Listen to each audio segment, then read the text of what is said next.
এই সংসারের সবথেকে গুরুত্বপূর্ণ তত্ত্ব কোনটা? প্রথম হলো সময়। জন্ম থেকে মৃত্যু পর্যন্ত এই যে সময়, এটাই তো হলো জীবন।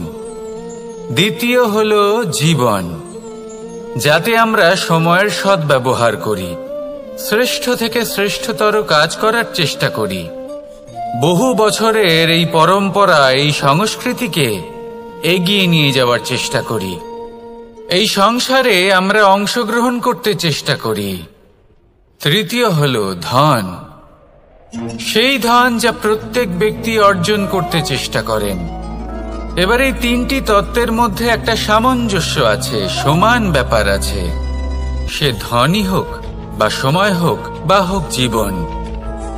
আর সেই সমান ব্যাপার হলো যে যদি আপনি এটা গণনা করতে থাকেন তাহলে তা কমতে থাকে, যদি আপনি এটা ব্যবহার করেন তাহলে তা বাড়তে থাকে। একে সংগঠিত করে রাখতে চেষ্টা করলে এ হাত থেকে ফসকে যায়, কিন্তু যদি আপনি একে সামলে রাখতে শিখে যান তাহলে এমন কাজ করবেন যাতে সংসারের সাথে সাথে পরবর্তী প্রজন্ম লাভবান হবে। যদি কিছু শিখতে চান তাহলে সামলাতে শিখুন, গণনা করা বা সংগঠিত করা নয়। আসুন আর আমার সাথে ভালোবেসে বলুন, রাধা রাধা। এই জীবনে আমাদের দুজন সঙ্গী, এক হলো অন্ধকার আর এক হলো প্রকাশ। এবার যখন এই অন্ধকারে আমরা প্রদীপ জ্বালাই, সেই প্রকাশের জন্য অন্ধকার আমাদের উপর রুষ্ট হয়ে চলে যায়। এবার যদি অন্ধকারকে খুশি করতে যাও তাহলে প্রকাশ আমাদের উপর রুষ্ট হয়ে চলে যায়। এ হলো ঠিক সেই পরিস্থিতি যে আমাদের দুই বন্ধু, তাদের মধ্যে সদ্ভাব নেই। যদি কোনো একজনের মান ভাঙাতে বা খুশি করতে যাও তাহলে দ্বিতীয়জন অবশ্যই রুষ্ট হয়। সেই অবস্থায় আপনাকে বোঝদারের মতো কাজ করতে হবে যে কখন কাকে সমর্থন করতে হবে, কখন কার সাথে চলতে হবে। যদি পারেন তাহলে সকলকে একসাথে নিয়ে চলবেন। যদি কোনো মানুষের মধ্যে বনিবনা না হয় তাহলে তাদের মধ্যে সামঞ্জস্য বজায় রেখে সংসারের রীতিনীতির চক্র চালিত করা, এটাই তো হলো মনুষ্য জীবন। এবার এটা কিভাবে করা সম্ভব? শুধুমাত্র প্রেমের দ্বারা। তাহলে এইভাবেই সবাইকে প্রেমের দ্বারা বেঁধে রাখুন আর আমার সাথে ভালোবেসে বলুন, রাধা রাধা। কিছু মানুষ বড়ই বিচিত্র হন, এমন ভাবে জীবনযাপন করেন যেন তাদের কোনোদিন মৃত্যুই হবে না। নিজেদের অহংকারের বশে একটা কথা ভুলে যান যে যতই তারা নিঃশ্বাস নিচ্ছেন, যতই তারা জীবনযাপন করছেন, ততই তারা মৃত্যুর দিকে এগিয়ে চলেছেন। কারণ আমাদের এই জীবন তার নিঃশ্বাসের ওপর নির্ভরশীল। নিঃশ্বাস চলছে মানে জীবন চলছে। নিঃশ্বাস যদি থেমে যায় তাহলে জীবনও থেমে যাবে। আমাদের জীবনের প্রদীপ যে কোনো মুহূর্তে নিভে যেতে পারে, আর কত সময় বাকি রয়েছে সেই বিষয়ে আমাদের কোনো ধারণাই নেই। তাই যে মুহূর্ত আমরা এখন যাপন করছি সেটার সদ্ব্যবহার করে নেওয়া যাক, কোনো শুভ কর্ম করে নেওয়া যাক, এমন কোনো কর্ম যার দ্বারা আমাদের ব্যক্তিত্বতে এমন এক চমক আসে যে আমাদের মৃত্যুর পরেও এই সংসার আমাদের চিরস্মরণীয় করে। কারণ একটা কথা ঠিক, মৃত্যু হলো একটা অটল সত্য, তাকে মেনে নিতেই হবে, স্মরণীয় করে রাখতেই হবে। যে সময় আছে তার সদ্ব্যবহার করুন আর আমার সাথে ভালোবেসে বলুন, রাধা রাধা। এই সংসারের সবথেকে বড় সুখ কি? কেউ বলবেন নিজের লক্ষ্য প্রাপ্ত করা, কেউ বলবেন ধন উপার্জন করা, কেউ বলবেন নিদ্রাই সবথেকে বড় সুখ, কেউ বলবেন রাজ্য লাভ করা, আবার কেউ বলবেন মাতার হাত থেকে খাবার খাওয়া, আদি ইত্যাদি। কিন্তু যদি সত্যি কথা বলি, এই সংসারের সবথেকে বড় সুখ হলো সেবা করা। কখনো কাউকে সেবা করে দেখুন। এই সেবা দ্বারা অন্য কোনো মানুষের আশীর্বাদ লাভ করাতেই সুখ রয়েছে। আপনার সেবা ভাব দ্বারা যখন কোনো মানুষ নিজের অন্তরাত্মা থেকে আপনাকে আশীর্বাদ করে, তার থেকে বড় সুখ আর কিছুই নেই। কারণ প্রত্যেক মানুষের মধ্যে ঈশ্বর বাস করেন। নরের সেবাই হলো নারায়ণের সেবা। নিষ্কাম সেবা করাই হলো সব থেকে বড় সুখ। তাই নিজের অন্তরে সেবার এই ভাব জাগ্রত করুন। যে সুখের কথা আমি বলছি, সেই সুখ অনুভব করেই দেখুন। এই মন সুপ্রসন্ন হয়ে বলবে, রাধা রাধা। মানুষের এই জীবন, মানুষ জন্ম নেয়, একটা নির্দিষ্ট সময়ের পরে এই সংসার ত্যাগ করে চলেও যায়। এবার শুধু এটাই আবশ্যক নয় যে এই জীবনকালকে আপনি যাপন করবেন, শুধু এটাই গুরুত্বপূর্ণ নয়। আবশ্যক এবং গুরুত্বপূর্ণ হলো এটা যে এই জীবনকালে আপনি এমন কিছু করেন যাতে এই সংসারের মঙ্গল হয়, যাতে এই সংসার আপনাকে মনে রাখে, আপনার থেকে প্রেরিত হয়, আপনার মতো হতে চায়। প্রত্যেক বছর আপনার জন্মতিথির অপেক্ষা করে, এমনভাবে আপনার জন্মদিন পালন করে যাতে সেটা মহোৎসবের আকার ধারণ করে। এবার এই জন্মদিন এমনি এমনি মহোৎসবে পরিণত হয় না। তখন হয় না যখন কোনো ব্যক্তি রাজার রূপে বা কোনো গোয়ালার রূপে জন্মগ্রহণ করে। তখন পরিণত হয় যখন একজন মানুষ জন্মগ্রহণের পরে এই সংসারকে কোনো শিক্ষা দিয়ে যান। কিভাবে একজন মানুষ গোয়ালা থেকে রাজা হতে পারে, কিভাবে একজন মানুষ অসত্য থেকে সত্যের পথে চলতে শুরু করেন, অধর্ম থেকে ধর্মের পথে চালিত হতে পারেন, কিভাবে অন্ধকার থেকে প্রকাশের দিকে যেতে পারেন, কিভাবে নিজের আত্মাকে পরমাত্মার সাথে মিলিত করতে পারেন। তা সে রামনবমী হোক বা জন্মাষ্টমী হোক, তাদের জীবনের সাথে জড়িত প্রত্যেক মুহূর্ত একটা পরবের আকার ধারণ করে। তাহলে আপনিও এইভাবে নিজের জীবন যাপন করতে থাকুন। এই সংসারে শুধু ভালোবাসা বিতরণ করুন, কিছুটা এমন ভাবে বিতরণ করুন যাতে আপনি এই সংসার থেকে চলে যাওয়ার পরেও এই সংসারে আপনি শুধুই ভালোবাসা বিতরণ করতে পারেন। যদি আপনি এরকম করেন, সংসারকে প্রেরণা দেন, তাহলে আপনার জীবনও রাধা কৃষ্ণের প্রেমের মতোই অলৌকিক এবং দৈব হয়ে উঠবে। আসুন আর আমার সাথে ভালোবেসে বলুন, রাধা রাধা। আপনি এটা শুনে থাকবেন যে ছোট্ট একটা বালক, সে ঈশ্বরের প্রতিরূপ হয়। কিন্তু এমন কেন বলা হয় তা কি আপনি কখনো ভেবে দেখেছেন? আমি আপনাকে বলছি। কোন একটা ছোট্ট বালককে দেখুন, সে কি করে?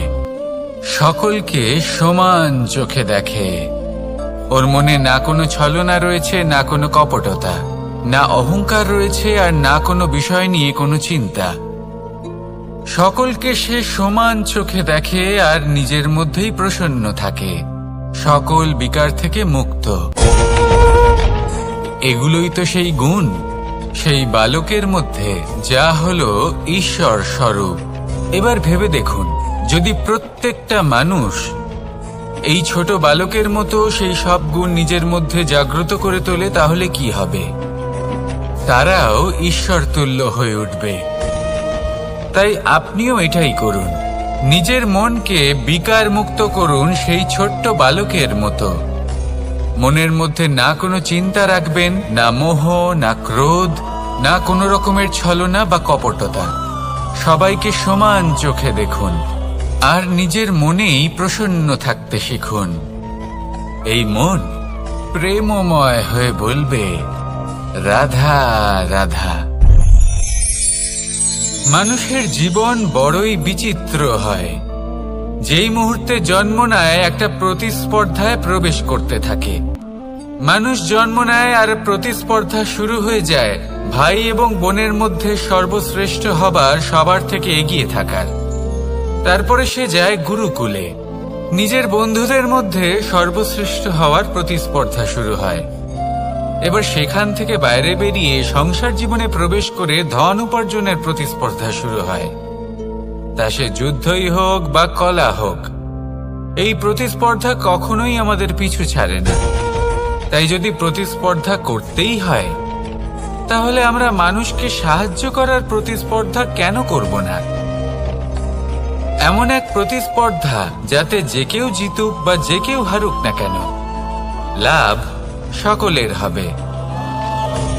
সকলের মধ্যে প্রেম বিতরণ করতে থাকুন, এইভাবেই আনন্দ বিতরণ করতে থাকুন, আর আমার সাথে ভালোবেসে বলুন, রাধা রাধা।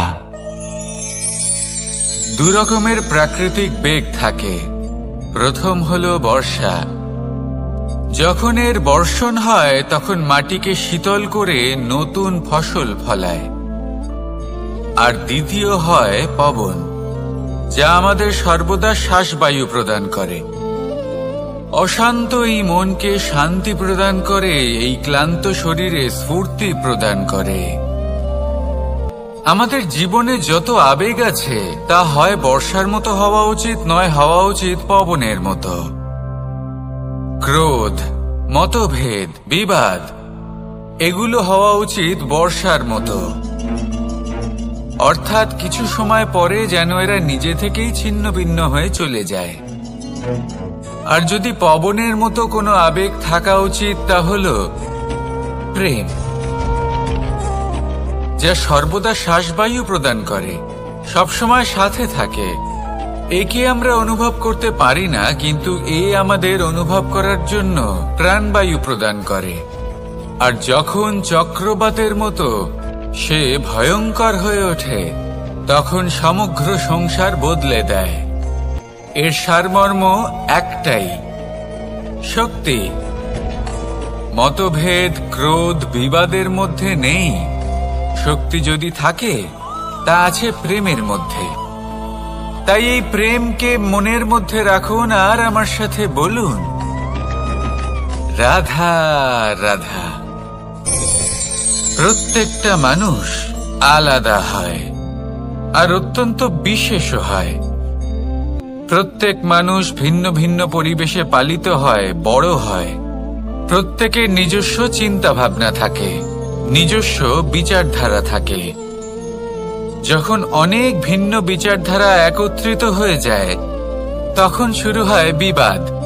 এবার এই বিবাদের সময় আপনি দেখবেন, দুই ব্যক্তি যাদের মধ্যে এই বিবাদ হচ্ছে, সবসময় এটা প্রমাণ করতে চান যে তার সামনের ব্যক্তি এবং তার ভাবনা, তার বিচারধারা বা তার বক্তব্য হলো অনুচিত। এবার এটাই যদি প্রেমপূর্বক রূপে আপনি ভেবে দেখতে চেষ্টা করেন যে সামনের ব্যক্তিটির বক্তব্য, তার মানসিকতা আসলে কি, তাতে উচিত ঠিক কি, সেটা আমরা বুঝতে পারি। একদিকে হলো এই বিবাদ, যা আপনাকে সামনের ব্যক্তিটিকে অনুচিত প্রমাণ করতে বাধ্য করে। আর অন্যদিকে হলো প্রেম, যা সামনের ব্যক্তিটির যুক্তি বুঝতে সাহায্য করে, তাতে উচিত কি রয়েছে সেটা বুঝতে বাধ্য করে, তাকে মহান হয়ে ওঠার পথে অগ্রসর হতে বাধ্য করে। তাই এই বিবাদকে ত্যাগ করুন আর প্রেমকে আপন করে নিন, আর এই প্রেম ভাব নিয়ে বলুন, রাধা রাধা।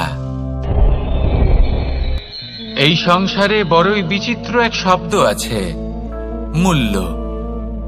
এর প্রয়োগ আমরা জীবনেও করে থাকি, আবার ব্যবসাতেও করে থাকি। একজন উদ্যোগপতি সবসময় বলেন, ব্যবসার মূল্য সবসময় উচ্চমান হওয়া উচিত, তাতে লাভ বেশি। অন্যদিকে আরেকজন ব্যক্তি যিনি পরোপকারী, যিনি ঈশ্বরের দর্শনের অভিলাষী, তিনি বলেন জীবনের মূল্য সব থেকে উচ্চমান হওয়া উচিত। অনেক সময় মানুষ কি করে থাকেন, ব্যবসার এই মূল্য তা উচ্চতার শিখরে পৌঁছানোর লোভে জীবনের মূল্য নামিয়ে ফেলেন, যেখানে এই সমগ্র সংসার প্রেমের দ্বারা চালিত হয়। প্রেমই হলো এই সংসারের আধার। এবার যদি আপনি প্রেম করতে শিখে যান, তাহলে ব্যবসাতে নিশ্চিত রূপে লাভের সাথে সাথে কীর্তি এবং যশ লাভও করতে পারবেন। তা আমি নিশ্চিত রূপে বলতে পারি, কারণ ব্যবসাতে ওঠা নামা এসব চলতেই থাকে। জীবনকে আপনি যদি একবার উচ্চতায় নিয়ে যেতে পারেন, তাহলে তা কখনোই নামবে না। আসুন আর আমার সাথে ভালোবেসে বলুন, রাধা রাধা। যা বাধা দেয় তা হলো অবরোধ, যা এগিয়ে নিয়ে যায় তা হলো বিকাশ, আর যা ভাগ করে দেয় তা হলো গুণ। আপনি সবাইকে আনন্দ দিন, তার বদলে আপনিও আনন্দ পাবেন। আপনি সবার মধ্যে প্রেম ছড়ান, আপনিও তার বদলে প্রেমই পাবেন। এই দেখুন না, মেঘেদের দেখুন। এই যে মেঘ, এই মেঘের গুণ এইটা নয় যে এরা জল সংগ্রহ করে রাখে। এদের গুণ হলো এটাই যে এই মেঘ সকলের মধ্যে জল ভাগ করে দেয়। ধরিত্রীর এবং জগতের তৃষ্ণা নিবারণ হয়। সূর্য, সূর্যের গুণ এইটা নয় যে সে সব থেকে বেশি তেজস্বী। তার গুণ হলো এটাই যে সে নিজের তেজ সবার মধ্যে ভাগ করে দিতে পারে। ঠিক সেইভাবেই জীবনে আনন্দ, উল্লাস, প্রেম এই সব কিছুই ভাগ করে নিতে শিখুন। এটাই হলো একটা গুণ, আর তার বদলে আপনি দ্বিগুণ আনন্দ, দ্বিগুণ উল্লাস, দ্বিগুণ প্রেম অবশ্যই পাবেন। যদি আপনি এই সবকিছু নিজের কাছেই জমিয়ে রাখেন, তাহলে আপনি নিজের বিকাশে নিজেই বাধা দেবেন। আসুন আর আমার সাথে ভালোবেসে বলুন, রাধা রাধা। আপনি কখনো মাখনের হাঁড়ি ভেঙেছেন? কত আনন্দ পাওয়া যায়। এই মাখনের হাঁড়ি ভাঙলে পুরো মাখন আমাদের গায়ে এসে পড়ে আর মন উচ্ছ্বসিত হয়ে ওঠে। কিন্তু তার জন্য বালগোপালদের কত চেষ্টা করতে হয় সেটা কখনো ভেবে দেখেছেন? প্রথমে বড়ই পরিশ্রম করে একের ওপর এক সাবধানে ওপরে চড়তে হয়, তারপরে ভারসাম্য বজায় রাখতে হয়, পড়ে গেলে হবে না। তারপর এই হাতের দ্বারা সেই মাখনের হাঁড়ি ভাঙতে হয়, তখন মাখন পড়ে। এবার এরকমই কিছু আমাদের জীবনে আমাদের সাথেও হয়।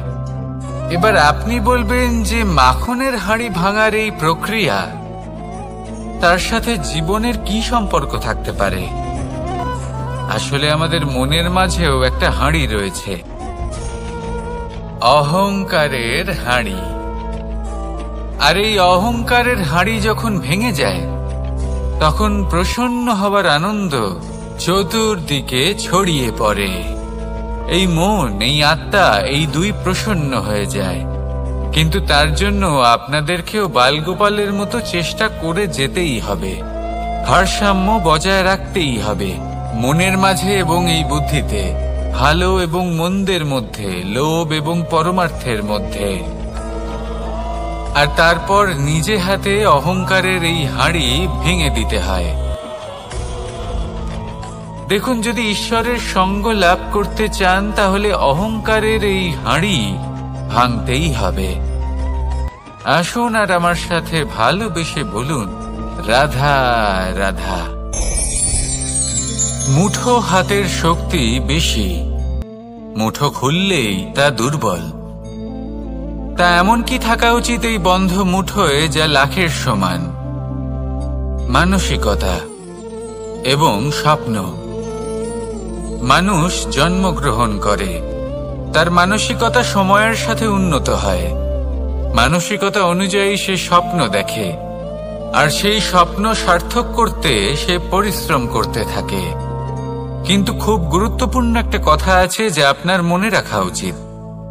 আপনার এই মানসিকতা, আপনার এই স্বপ্ন, তা যেন আপনার নিয়ন্ত্রণে থাকে। আপনার বন্ধ মুঠোয় যেন এর লাগাম থাকে, আপনি যেন এর প্রভু হন।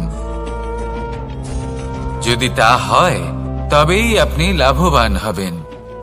যদি এরা আপনাকে নিয়ন্ত্রণ করতে থাকে, যদি আপনার মুঠো খুলে যায়, না পথ আপনার নিয়ন্ত্রণে থাকবে, না মানসিকতা থাকবে, না স্বপ্ন নিয়ন্ত্রণে থাকবে। আর যদি তাই হয় তাহলে আপনি আপনার ভবিষ্যৎ নষ্ট করে ফেলবেন। তাই নিয়ন্ত্রণ করতে শিখুন নিজের বিচার বুদ্ধি, নিজের মানসিকতা, নিজের স্বপ্নকে। নিজের এই স্বপ্ন পূরণ করুন আর আমার সাথে ভালোবেসে বলুন, রাধা রাধা। এই সংসারের সব থেকে কঠোর ধাতুর মধ্যে একটি হলো লোহা। লোহা দিয়ে আমরা অনেক অস্ত্র শস্ত্র লাভ করি, অনেক বস্তুও লাভ করি। এবার এই লোহাকে কাটার জন্য, একে কোনো আকার দেওয়ার জন্য কি প্রয়োগ করতে হয়? লোহা। এবার এই কথাটা আমরা সকলেই জানি যে লোহার দ্বারাই লোহাকে কাটতে হয়। এবার এই কথা আমি আপনাকে কেন বলছি? এরপরে খুব বড় একটা প্রশ্ন আসে, যা খুব বড় শিক্ষা দিয়ে যায়। এটা কেন হয় যে আমরা একটা লোহা দিয়ে একটা লোহাতে আঘাত করছি, কিন্তু যে লোহা দ্বারা আঘাত করছি তার আকার বদলাচ্ছে না, যার ওপর প্রহার করছি তার আকার বদলাচ্ছে? এতে পার্থক্যটা কোথায়? পার্থক্য হলো তাপমাত্রার। দেখুন, যে লোহাকে আমরা কাটতে চাই তার তাপমাত্রা বাড়াতে হয়, তাকে গরম করতে হয়। আর যে লোহা দ্বারা আমরা আঘাত করতে চলেছি সেই লোহা আমাদের ঠান্ডা রাখতে হয়। অর্থাৎ ঠান্ডা লোহা গরম লোহাকে কেটে দেয়। এবার এই শিক্ষা কি আমাদের জীবনে যথেষ্ট নয়? আমাদের জীবনে অনেক সমস্যা আসতে পারে, কিন্তু আমাদের এই বিষয়ে বিশেষ খেয়াল রাখতে হবে যে আমাদের মনকে আমরা যেন ঠান্ডা রাখি, এই মস্তিষ্ককে শান্ত রাখতে হবে। যদি আমরা ক্রোধ বা ঈর্ষার আগুনে জ্বলতে থাকি, বিদ্বেষের আগুনে জ্বলতে থাকি, তাহলে আমরাও সেই লোহার মতোই হয়ে যাব যার তাপমাত্রা অত্যন্ত বেশি। তখন যে কেউ এসে আমাদের বিচ্ছিন্ন করে চলে যাবে। মনে রাখবেন, যিনি যত বেশি স্থির বুদ্ধির অধিকারী, যিনি হলেন সব থেকে বেশি শান্ত, তিনি হলেন সব থেকে বেশি বলশালী। তাহলে শান্ত থাকুন আর আমার সাথে ভালোবেসে বলুন, রাধা রাধা। এই সমগ্র সংসারের সব থেকে গুরুত্বপূর্ণ ব্যক্তি কে? স্বয়ং আপনি। নিজের জন্য তো বটেই, তাই না? কারণ যখন আপনি জন্মগ্রহণ করেন, নিজের চোখ খোলেন, এই সংসারে আসেন, তখনই তো এই সংসারকে আপনি দেখতে পান, অনুভব করতে পারেন। এখানকার আবেগ, এখানকার মানুষজন তখন থেকেই অনুভব করেন। যদি আপনি না থাকেন তাহলে এই সংসারের অস্তিত্ব আপনার কাছে শূন্যের সমান, তাই না? আপনি না থাকলে এই সংসারও আপনার কাছে নেই।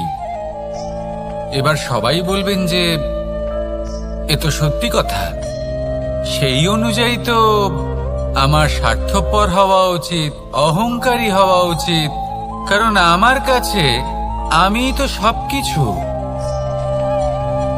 দৃষ্টিভঙ্গি পাল্টে দেখুন, আপনার কাছে সব থেকে বেশি গুরুত্বপূর্ণ ব্যক্তি কে? আপনি নিজেই। সেই মানুষটি কেমন হওয়া উচিত একটু ভেবে দেখুন। সব সময় সকলকে সাহায্য করুন, একসাথে মিলে পরিশ্রম করুন, সাহায্য করুন অন্যদেরকে। এটা অতি আবশ্যক। এবং তার থেকেও বেশি গুরুত্বপূর্ণ হলো এটাই যে আপনার মনে যেন কখনো এই বিষয়ে ভয় না থাকে যে আমি আমার প্রিয়জনদের, আমার কাছের মানুষগুলিকে হারিয়ে ফেলব। এই ভয় কখনোই মনের মধ্যে থাকা উচিত নয়। যদি ভয় থাকে তাহলে থাকুক এই বিষয়ে যে সকল মানুষ আমার জীবন থেকে, আমার থেকে দূরে চলে যাচ্ছেন, তাদের বাধা দিতে দিতে আমি যেন নিজেকেই না হারিয়ে ফেলি।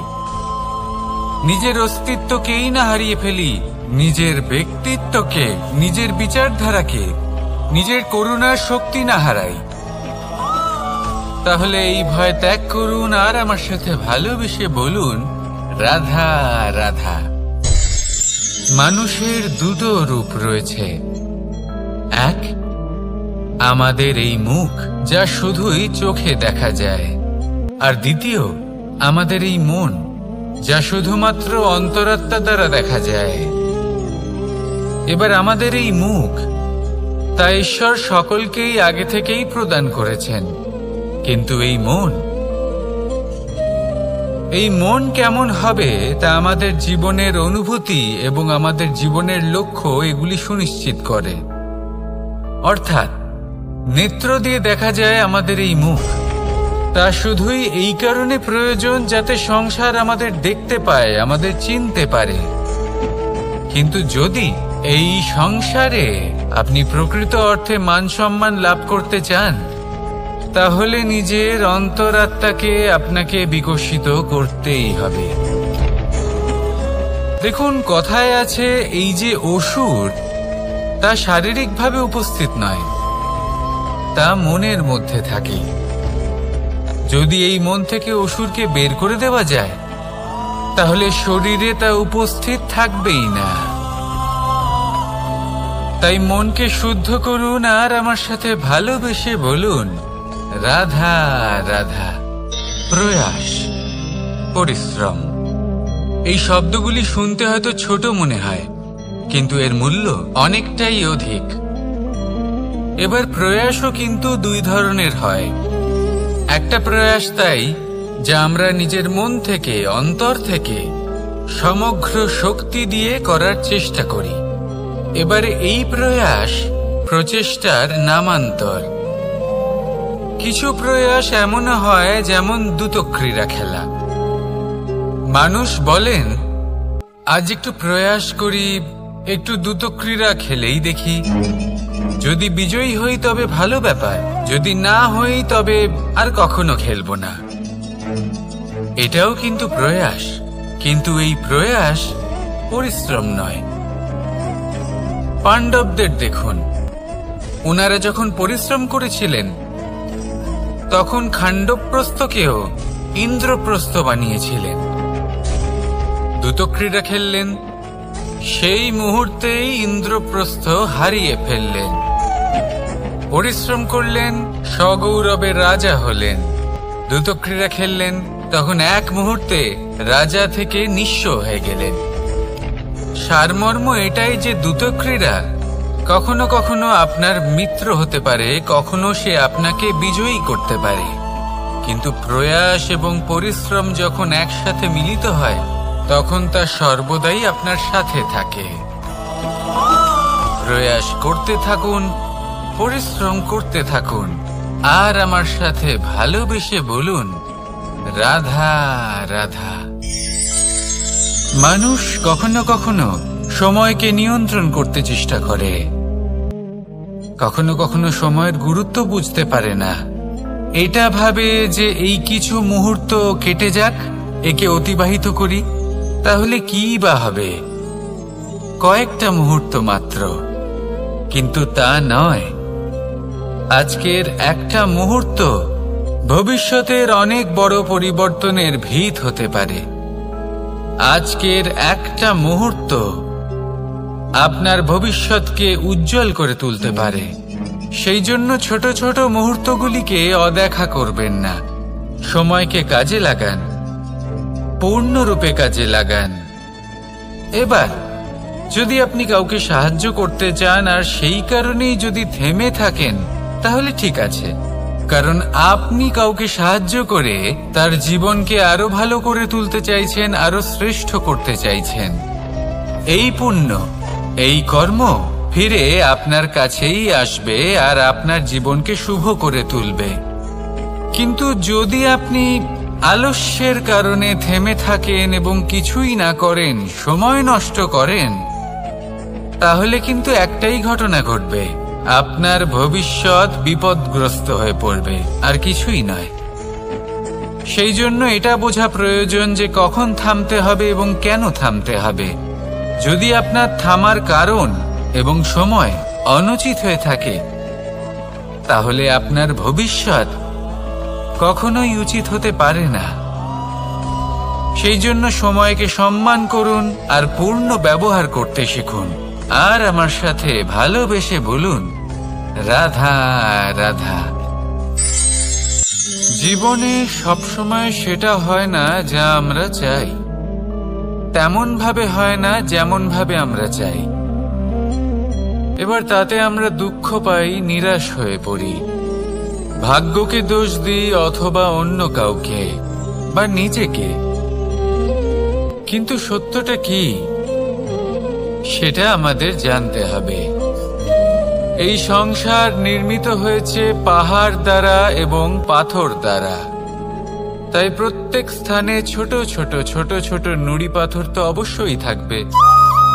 এগুলো এড়িয়ে যাওয়া সম্ভব নয়, আর এই কথাটা আমরা সকলে জানি। এবার এইভাবেই আমাদের জীবনে নানান রকমের সমস্যা লেগেই থাকে। এর হাত থেকে কোনোভাবেই নিস্তার পাওয়া সম্ভব নয়। একটা সমস্যা এড়াতে যান, দ্বিতীয় চলে আসবে, দ্বিতীয় সমস্যা এড়াতে যান, তৃতীয় চলে আসবে। কিন্তু সমস্যা জীবনে থাকবেই, আর আপনাকে সাহায্য করার জন্যই থাকবে কোনো না কোনো রূপে। আপনার চারপাশে পাথর আছে, এটা আপনার উপর নির্ভরশীল আপনি কি করবেন, কোন পথে অগ্রসর হবেন এবং কিভাবে অগ্রসর হবেন। এবার দেখুন, এটা তো সবসময় সম্ভব নয় যে আপনার পদতলে ফুলের চাদর থাকবে, এটা তো অসম্ভব। সেই জন্য উচিত এটাই হবে যে আপনি পাদুকা পরিধান করে জীবনে অগ্রসর হন। এর সারমর্ম এটাই, যখনই জীবনে সমস্যা আসবে দৃঢ় হয়ে সম্মুখীন হন এবং এটা বোঝার চেষ্টা করুন যে এই সমস্যা জীবনে কেন এলো, কি শিক্ষা দিয়ে গেল। আপনার মধ্যে দোষ অবশ্যই থাকবে, তাকে গুণে পরিবর্তিত করুন। এই জীবন আরো বেশি সহজ সরল হবে এবং প্রসন্ন হয়ে বলবে, রাধা রাধা। অনেক মানুষ আমাকে এসে বলেন যে কানাই, তোমার কথাগুলি তো আর কি বা বলি, তোমার কথা কি থেকে কি করে ফেলতে পারে, অসম্ভবকে সম্ভব করে ফেলতে পারে। এত শক্তি তোমার কথাতেই রয়েছে, তো অন্য কিছু করার কোনো প্রয়োজনই কোথায়? এবার ওনারা এই কথাটা বুঝতে পারেন না যে জ্ঞান শুধুমাত্র শব্দের সমন্বয় মাত্র, কিন্তু এর অর্থ কি সেটা জানার জন্য অনুভব করা প্রয়োজনীয়, সেই পথে চলা প্রয়োজনীয়। এই অভিজ্ঞতাই আপনাকে অর্থ বুঝিয়ে দেবে। ঠিক যেমন তুমি কর্ম করতে থাকো, ফলের চিন্তা করো না, এটা শুধুই শব্দ। এর সারমর্মটা কি, এর অর্থ কি সেটা বোঝার জন্য সেই পথে আপনাকে অগ্রসর হতেই হবে, সেটা যাপন করতে হবে, কর্ম করতে হবে নিরন্তর। এটা ভাবলে হবে না যে আমি কি আমার কর্মের ফল আদৌ পাবো কিনা, তবেই আপনি এই কথার অর্থ বুঝতে পারবেন। কখনো ভেবে দেখবেন, আমাদের বাড়িতে যারা জ্যেষ্ঠ আছেন, বড় আছেন, আমরা তাদের পুজো করি, তাদের সেবা করি, আমরা তাদের চরণ স্পর্শ করি। কেন? কারণ ওনাদের কাছে আমাদের থেকে অনেক বেশি জীবনের অভিজ্ঞতা থাকে। জীবনে শুধুমাত্র জ্ঞান শোনাটা প্রয়োজনীয় নয়, তা বুঝতে পারা প্রয়োজনীয়। তা যদি যাপন করেন তবেই অভিজ্ঞতা হবে, তবেই প্রকৃত অর্থ বুঝতে পারবেন। তাহলে জ্ঞান শুধু শুনবেন না, বুঝুন, তাকে আচরণে আনুন এবং আমার সাথে ভালোবেসে বলুন, রাধা রাধা। এই সংসারের সব থেকে গুরুত্বপূর্ণ তত্ত্ব কোনটা? প্রথম হলো সময়। জন্ম থেকে মৃত্যু পর্যন্ত এই যে সময়, এটাই তো হলো জীবন। দ্বিতীয় হলো জীবন, যাতে আমরা সময়ের সদ্ব্যবহার করি, শ্রেষ্ঠ থেকে শ্রেষ্ঠতর কাজ করার চেষ্টা করি। বহু বছরের এই পরম্পরা, এই সংস্কৃতিকে এগিয়ে নিয়ে যাওয়ার চেষ্টা করি। এই সংসারে আমরা অংশগ্রহণ করতে চেষ্টা করি। তৃতীয় হলো ধন, সেই ধন যা প্রত্যেক ব্যক্তি অর্জন করতে চেষ্টা করেন। এবার এই তিনটি তত্ত্বের মধ্যে একটা সামঞ্জস্য আছে, সমান ব্যাপার আছে। সে ধনই হোক বা সময় হোক বা হোক জীবন। আর সেই সমান ব্যাপার হলো যে যদি আপনি এটা গণনা করতে থাকেন তাহলে তা কমতে থাকে, যদি আপনি এটা ব্যবহার করেন তাহলে তা বাড়তে থাকে। একে সংগঠিত করে রাখতে চেষ্টা করলে এ হাত থেকে ফসকে যায়, কিন্তু যদি আপনি একে সামলে রাখতে শিখে যান তাহলে এমন কাজ করবেন যাতে সংসারের সাথে সাথে পরবর্তী প্রজন্ম লাভবান হবে। যদি কিছু শিখতে চান তাহলে সামলাতে শিখুন, গণনা করা বা সংগঠিত করা নয়। আসুন আর আমার সাথে ভালোবেসে বলুন, রাধা রাধা। এই জীবনে আমাদের দুজন সঙ্গী, এক হলো অন্ধকার আর এক হলো প্রকাশ। এবার যখন এই অন্ধকারে আমরা প্রদীপ জ্বালাই, সেই প্রকাশের জন্য অন্ধকার আমাদের উপর রুষ্ট হয়ে চলে যায়। এবার যদি অন্ধকারকে খুশি করতে যাও তাহলে প্রকাশ আমাদের উপর রুষ্ট হয়ে চলে যায়। এ হলো ঠিক সেই পরিস্থিতি যে আমাদের দুই বন্ধু, তাদের মধ্যে সদ্ভাব নেই। যদি কোনো একজনের মান ভাঙাতে বা খুশি করতে যাও তাহলে দ্বিতীয়জন অবশ্যই রুষ্ট হয়। সেই অবস্থায় আপনাকে বোঝদারের মতো কাজ করতে হবে যে কখন কাকে সমর্থন করতে হবে, কখন কার সাথে চলতে হবে। যদি পারেন তাহলে সকলকে একসাথে নিয়ে চলবেন। যদি কোনো মানুষের মধ্যে বনিবনা না হয় তাহলে তাদের মধ্যে সামঞ্জস্য বজায় রেখে সংসারের রীতিনীতির চক্র চালিত করা, এটাই তো হলো মনুষ্য জীবন। এবার এটা কিভাবে করা সম্ভব? শুধুমাত্র প্রেমের দ্বারা। তাহলে এইভাবেই সবাইকে প্রেমের দ্বারা বেঁধে রাখুন আর আমার সাথে ভালোবেসে বলুন, রাধা রাধা। কিছু মানুষ বড়ই বিচিত্র হন, এমন ভাবে জীবনযাপন করেন যেন তাদের কোনোদিন মৃত্যুই হবে না।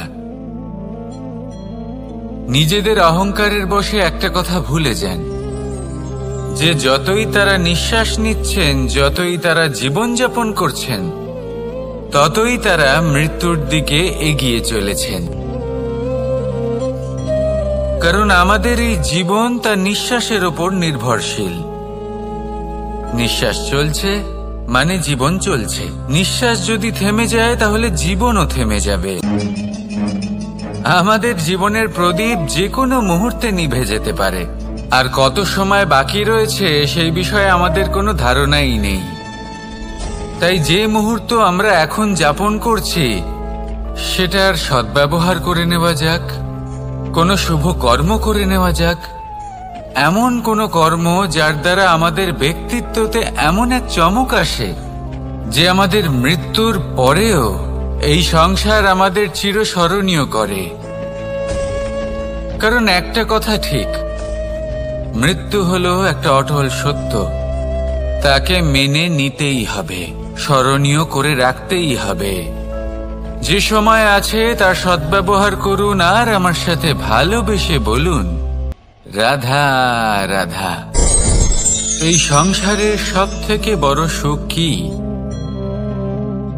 কেউ বলবেন নিজের লক্ষ্য প্রাপ্ত করা, কেউ বলবেন ধন উপার্জন করা, কেউ বলবেন নিদ্রাই সব থেকে বড় সুখ, কেউ বলবেন রাজ্য লাভ করা, আবার কেউ বলবেন মাতার হাত থেকে খাবার খাওয়া,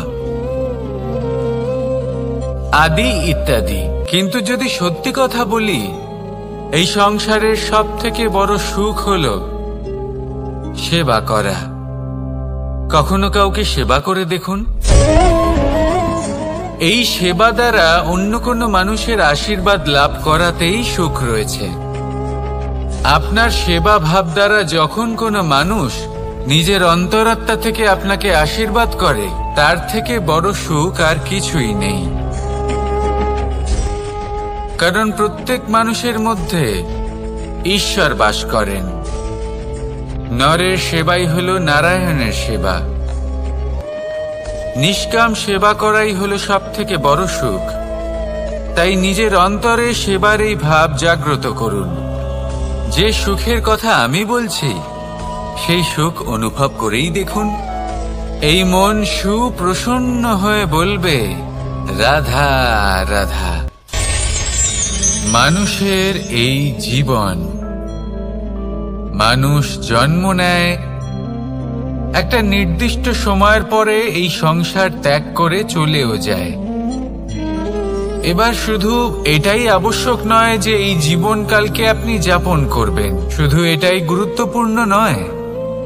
আবশ্যক এবং গুরুত্বপূর্ণ হলো এটা যে এই জীবনকালে আপনি এমন কিছু করেন যাতে এই সংসারের মঙ্গল হয়, যাতে এই সংসার আপনাকে মনে রাখে, আপনার থেকে প্রেরিত হয়, আপনার মতো হতে চায়।